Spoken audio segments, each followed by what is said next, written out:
Well, it's my 85 C20.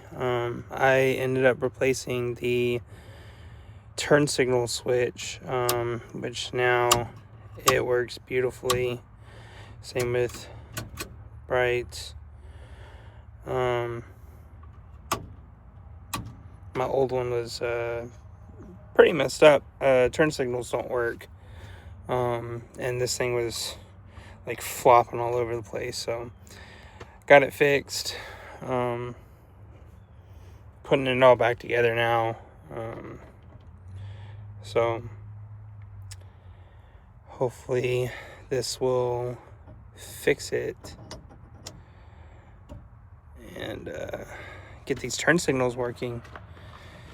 Be kind of nice to have some turn signals, you know, so I can safely turn and not crash or hurt this thing. This thing is too clean for something to happen to it.